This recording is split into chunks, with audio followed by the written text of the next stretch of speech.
The Louisiana Bayou holds secrets that most people will never see. For over a decade, millions have watched Troy Landry and his sons venture into these treacherous depths on History Channel's Swamp People. But there's always been one question burning in viewers' minds. What exactly do they find down there? Now, Jacob Landry is finally breaking his silence. What did the Landrys pull from these forbidden waters? And why has Jacob chosen now to speak about discoveries that have haunted him for years? Join us as we uncover these shocking discoveries. The reality behind the cameras. When Jacob Landry appeared on the Queen Latifah show in 2014, he pulled back the curtain on what really happens when the cameras stop rolling.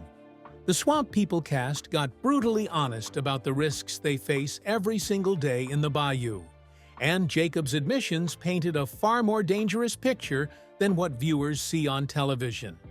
Jacob acknowledged that he had come close to getting bitten by a gator several times throughout his hunting career. This wasn't just an occasional scare, but a regular occurrence that nearly every hunter in the Bayou experiences.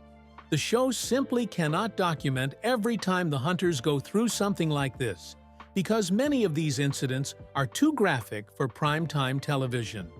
The reality star also revealed that he had been hooked in the leg during one of his hunts, along with other injuries that he and the crew sustained from time to time.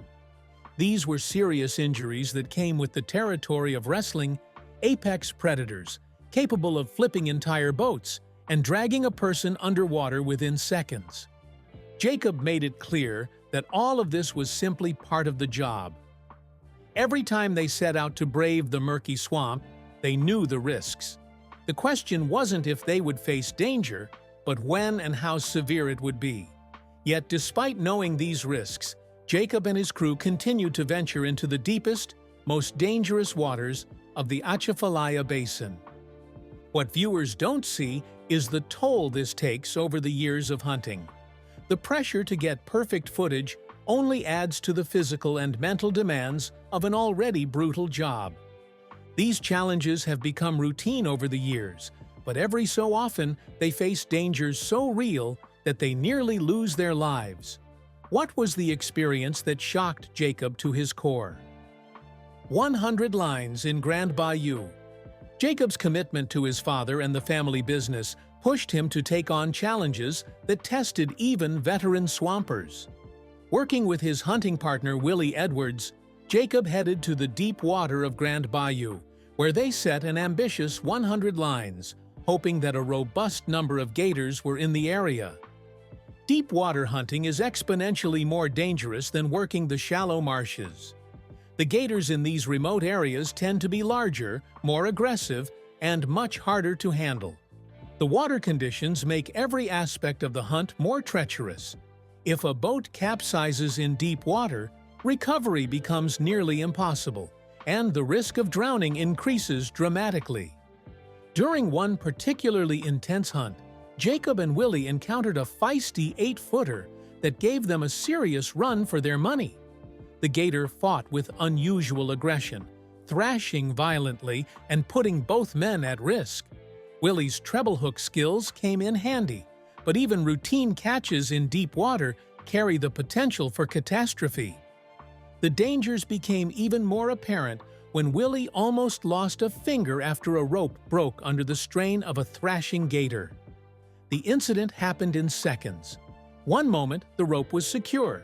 The next, it snapped with enough force to potentially sever digits if Willie hadn't pulled his hand back in time. Jacob and Willie's deep water expeditions regularly brought them face to face with gators in the 9 to 11-foot range. Each catch required careful coordination, quick reflexes, and an understanding that one wrong move could end in serious injury or death. The isolation of these remote hunting grounds meant that if something went catastrophically wrong, help could be hours away. If an 8-footer tests their expertise, what happens when they encounter something even bigger? How did years of experience come in handy? When hunting becomes high stakes. The relationship between Jacob and his father, Troy, has always been central to Swamp People. but their competitive nature adds an extra layer of intensity to already dangerous hunts. During one particularly memorable episode, Troy challenged Jacob to a high-stakes bet. Whoever brought back the biggest catch of the day would win, with serious bragging rights on the line. The competition pushed both men to take risks they might not normally take. Jacob, working with Willie Edwards, knew they needed to beat whatever Troy caught. Their first big catch of the day was a 9-footer that put up a serious fight, but Jacob knew it wouldn't be enough to win. Willie was concerned after hearing Troy take a shot in the distance, aware that the elder Landry's legendary skills made him a formidable competitor. As the day progressed and they ran out of treble hooks, Jacob and Willie had to rely solely on their set lines. The pressure mounted when Jacob discovered evidence that his father may have been tampering with 2 of his lines. Troy denied the claim, but the accusation revealed just how seriously both men took the competition. Jacob and Willie eventually bagged an 11-footer that they hoped would secure victory. Back at Duffy's, the family business, Jacob was revealed as the winner of the biggest gator contest by about 2 inches. True to his word, Troy worked on the register in uniform as his punishment for losing. Jacob's wife, Lindsay, debated whether the bet had been a good idea, perhaps recognizing that the competitive drive between father and son could push them into unnecessarily dangerous situations. Yet, an 11-footer was no match for the best that Jacob and his father would later come across. What happened when Jacob looked death in his eyes? A 950-pound prehistoric beast. The biggest catch in swamp people history came during Season 4, when Jacob and Troy pulled a truly massive alligator from the deep waters of the Atchafalaya Basin. The behemoth measured 13 feet, 6 inches, and weighed a staggering 950 pounds, a size that defied belief and represented a genuine prehistoric creature. Experts who examined the massive gator estimated its age to be between 60 and 90 years old. This meant the creature had been alive since before the Second World War, possibly even predating the First World War. It had survived in the deep bayou for generations, growing larger and more formidable with each passing decade, while avoiding hunters, predators, and the countless threats that kill smaller gators. The battle to bring in this monster tested every skill Jacob and Troy possessed. An alligator of this size operates on a completely different level than the typical 8 or 9 footers they catch regularly. The power behind each thrash can flip boats, the jaws can crush bone, and the decades of experience make these ancient gators far more cunning than younger specimens. For Jacob, catching this record-breaking gator was a career-defining moment. It proved he could handle the most dangerous challenges the bayou could throw at him, and demonstrated that he was worthy of the Landry name. But it also reminded him of what lurks in the deepest, most remote waters. Creatures that have survived for nearly a century by being smarter, stronger, and more dangerous than anything else in their territory. The catch raised questions about what else might be hiding in the deep bayou. If a 950-pound gator could survive undetected for decades, what other massive specimens were still out there in waters too deep or remote for regular hunting? Human remains from the bayou's depths. While Jacob faced down massive gators in the deep water, his father, Troy, made a discovery that changed how the entire family viewed the bayou. During Season 3 of his spin-off series, Swamp Mysteries, with Troy Landry, Troy and fellow Swamp People star, Cheyenne Picklewheat, ventured into some of the most isolated regions of Louisiana's wetlands in search of evidence of a lost Native American civilization. The episode, titled Buried Secrets, documented their exploration of a remote section of the bayou, where Troy's Cajun uncle had provided clues about a legendary settlement. Following these leads, Troy and Pickle began carefully probing the muddy banks of a channel so isolated that few people ever ventured there. What they found was far more unsettling than ancient pottery or arrowheads. The first discovery was a human jawbone, unmistakably identifiable, with teeth still intact, despite potentially having been submerged for centuries or even millennia. Troy, a man who had faced down massive alligators without flinching, was visibly shocked by the find. But the jawbone was just the beginning. As they continued their careful excavation of the area, more remains emerged from the dark water and mud. Skull fragments, a scapula, and parts of a human leg. Each discovery added to the eerie atmosphere that had settled over the crew. When they brought their findings to a local archaeologist for examination, the expert was shocked at how well the human bones had been preserved. In Louisiana's acidic swamp environment, organic material, especially human bones, typically deteriorates rapidly. The fact that these remains had survived in such good condition was extraordinary and suggested very specific preservation conditions in that particular location. The discovery raised profound questions about the Bayou's role as a repository of Louisiana's history. How many other remains might be preserved in similar deep-water locations? Were these ancient Native American remains, or could they be from more recent time periods? The archaeological significance of the find was clear, but it also cast the familiar hunting grounds in an entirely new and unsettling light. The episode revealed shocking discoveries in the Bayou, but what about what happens when the cameras stop rolling? What are the unseen moments viewers never get to witness? What cameras don't show? The contrast between what Swamp People shows on television and what actually happens in the Bayou is stark. Before the show started airing in 2010, Troy Landry wasn't sure if filming his family's way of life would be a good idea. In interviews, he admitted that hunting alligators isn't exactly the most glamorous job in the world. The blood and struggle that comes with overpowering massive predators is rarely captured in full on the show, and that's not by accident. If Swamp People showed the complete reality of killing and processing alligators, it would become a spectacle of violence rather than a show about Louisiana's swamp people and their family legacies. Seasoned expert Liz Cavalier has explained that shooting gators is not as easy as it appears on screen. The hunters are dealing with apex predators capable of flipping entire boats and dragging a person underwater within seconds. What keeps things under control is not luck, but years of accumulated experience and knowledge. These hunters have developed the ability to read the water, anticipate a gator's next move, and stay calm in high-pressure situations where a single slip could have catastrophic consequences. This expertise takes years, sometimes decades, to develop, and even then, the risks never fully disappear.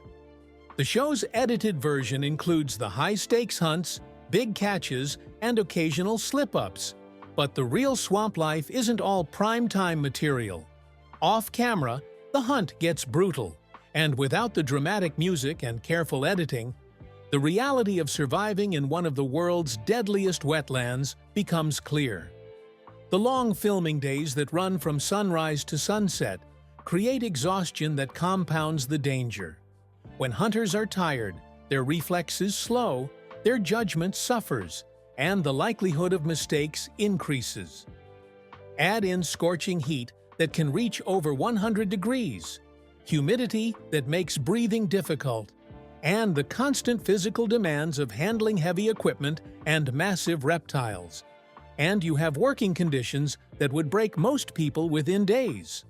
For someone as young as Jacob, what compels him to remain in a profession where death is a daily risk? And how does his family cope, knowing that no one can rely on luck forever? Building a life beyond the Bayou. While the dangers of the Bayou defined much of Jacob's professional life, he built a stable family foundation that balanced the constant risks he faced on the water. Jacob married his longtime girlfriend, Troy Landry, on August 7, 2009, after getting engaged the previous year. In social media posts celebrating their anniversary years later, Jacob described marrying Lindsay as the best decision he had ever made. Together, Jacob and Lindsay have 2 sons who represent the next generation of Landry hunters. Their eldest son, Ridge Adam, was born in June 2011, followed by their younger brother, Case, in June 2015. The family resides in Pierre Part, Louisiana, the same Bayou community where Jacob grew up and where the Landry family has operated for 5 generations. Despite their young ages, both Ridge and Case have already been exposed to the family business. Jacob frequently shares glimpses of their life on social media, showing his sons accompanying him on gator hunting trips and learning the skills that have been passed down through generations. Jacob has even taught his eldest son, Ridge, how to fire a gun, following the same hands-on approach his father, Troy, used with him. The boys are learning more than just hunting techniques. They're being taught to understand the Bayou's rhythms, to respect the wildlife they hunt, and to appreciate the cultural heritage that defines Louisiana's swamp communities. Jacob's social media profiles regularly feature family moments, from holiday celebrations to milestone achievements, showing a man committed to maintaining strong family bonds despite the demanding nature of his work. Beyond hunting, Jacob has diversified the family business operations. In November 2022, he and Lindsay took over Duffy's Sportsman's Supply, a family-run business originally started in 1965 by Jacob's grandfather, Troy Landry. This expansion represented more than just a business decision. It was about preserving family legacy and ensuring economic stability beyond the unpredictable 30-day alligator season. Jacob also manages the family's tourism promotion business through their website, Shoot M, which helps tourists experience gator hunting firsthand. The tourism operation allows visitors to accompany licensed hunters into the Bayou, providing both education and adventure while generating year-round income that supplements the brief but intense alligator season. The commercial crawfish operation represents another major income stream. While gator season lasts only 30 days each year, crawfishing remains a steady, year-round endeavor. Jacob and his wife also purchase gators from other licensed hunters and sell them to processors, adapting to market changes where meat sales have now overtaken skin sales as the primary commodity. Through this combination of television earnings, hunting operations, tourism, and retail business, Jacob has built an estimated net worth exceeding $500,000 as of 2025. While it appears that the Landrys might enjoy the family business, what toll does this craft take on them? The toll of the deep water. Over the course of Swamp People's run, viewers who paid close attention noticed changes in Jacob. The young hunter who started the show with energy and enthusiasm gradually became more measured, more careful, carrying a weight that wasn't there in the early seasons. The grueling conditions, the constant danger, the close calls, and the injuries took a toll that became visible over time. Jacob has spoken about these challenges in interviews, acknowledging that the job demands everything you have and then some. The pressure from animal rights groups, who argue that alligator hunting for entertainment is unethical, added another layer of stress to an already demanding situation. Critics have accused the show of staging dramatic encounters for the cameras, like wrestling huge gators onto boats. Whether these accusations have merit or not, the fact remains that Jacob faces real danger every time he ventures into the Bayou. The gators don't know they're on television, and their jaws are just as dangerous whether cameras are rolling or not. In recent years, Jacob has quietly stepped back from the spotlight somewhat. He continues hunting and remains committed to the family business, but the early enthusiasm has been tempered by years of close calls and hard-won experience. He now approaches the Bayou with the respect it demands, understanding that the deep water holds dangers that go beyond alligators. Troy's discovery of human remains fundamentally changed the Landry family's view of the Louisiana swamp. The Bayou is not just a hunting ground, it's a living archive of Louisiana's entire history, holding on to secrets from every era that has come before. The preservation of human bones in conditions that should have destroyed them suggests that certain deep-water locations have unique properties. The combination of depth, cold temperatures, specific mineral content, and oxygen-poor environments creates preservation conditions that can maintain organic material for extraordinary lengths of time. This realization means that every time hunters venture into the deep bayou, they're floating above potentially thousands of years of hidden history.